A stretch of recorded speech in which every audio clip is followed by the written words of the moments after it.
Assalamualaikum warahmatullahi wabarakatuh. Hari ini kita berjumpa lagi dalam mata kuliah Manajemen UMKM dan Koperasi. Pada pertemuan kali ini kita akan mempelajari materi mengenai peran, sejarah, dan konsep koperasi. Pertama-tama kita mengingat dulu apa itu definisi dari koperasi. Koperasi adalah asosiasi orang-orang yang bergabung dan melakukan usaha bersama atas dasar prinsip-prinsip koperasi sehingga mendapatkan manfaat yang lebih besar dengan biaya yang lebih rendah melalui perusahaan yang dimiliki dan diawasi secara demokratis oleh anggotanya. Adapun ciri-ciri dari koperasi yaitu yang pertama, sifat sukarela pada keanggotaannya. Yang kedua, rapat anggota merupakan kekuasaan tertinggi dalam koperasi. Yang ketiga, koperasi bersifat non-kapitalis. Dan yang keempat, kegiatannya berdasarkan pada prinsip swadaya, swakerta, dan swasembada. Yang selanjutnya yaitu perkumpulan orang-orang. Ciri yang berikutnya yaitu pembagian keuntungan menurut perbandingan jasa. Yang selanjutnya, modalnya tidak tetap, berubah menurut banyaknya simpanan anggota. Yang berikutnya, tidak mementingkan pemasukan modal atau pekerjaan usaha, tetapi keanggotaan pribadi dengan prinsip kebersamaan. Ciri yang terakhir yaitu dalam rapat anggota, tiap anggota masing-masing satu suara tanpa memperhatikan jumlah modal masing-masing. Adapun landasan dan asas koperasi yaitu landasan koperasi terdiri dari landasan ideal untuk menciptakan masyarakat yang adil dan makmur tidak lepas dari hukum. Landasan berpijak koperasi adalah Pancasila.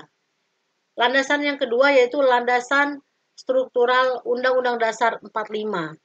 Koperasi berkedudukan sebagai guru perekonomian nasional yang tercantum dalam Undang-Undang Dasar 45.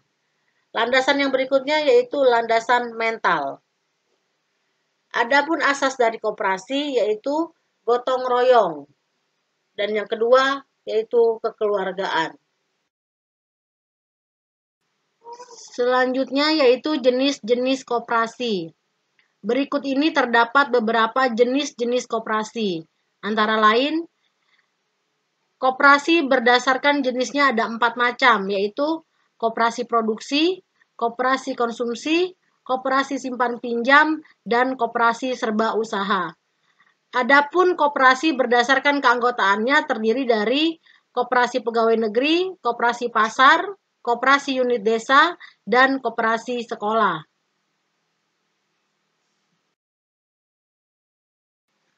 Kemudian, manfaat dari koperasi. Berdasarkan fungsi dan peran koperasi, manfaat koperasi terdiri dari yang pertama yaitu manfaat koperasi di bidang ekonomi. Berikut ini adalah beberapa manfaat koperasi di bidang ekonomi. Yang pertama yaitu meningkatkan pendapatan anggotanya. Yang kedua, penawaran barang dan jasa dengan harga lebih murah. Yang ketiga, tumbuh mencari motif manusiawi. Yang keempat, menumbuhkan sikap kejujuran dan keterbukaan dalam pengelolaan koperasi. Yang terakhir, untuk melatih orang untuk menggunakan pendapatan mereka lebih efektif dan digunakan untuk hidup hemat. Adapun manfaat koperasi di bidang sosial yaitu terdiri dari yang pertama, mempromosikan pembentukan kehidupan yang damai dan tenang dari masyarakat. Yang kedua, mempromosikan pembentukan aturan yang manusia dibangun bukan pada materi hubungan tapi lebih rasa kekeluargaan. Yang ketiga, yaitu mendidik anggota untuk memiliki semangat kerjasama dan semangat persaudaraan.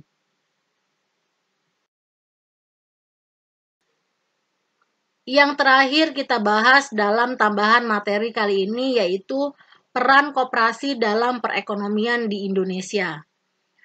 Pada saat ini perkembangan koperasi kurang mendapat perhatian, dikarenakan koperasi tidak menunjukkan kinerja yang cukup baik dan tidak begitu memiliki citra yang baik dari sebelumnya.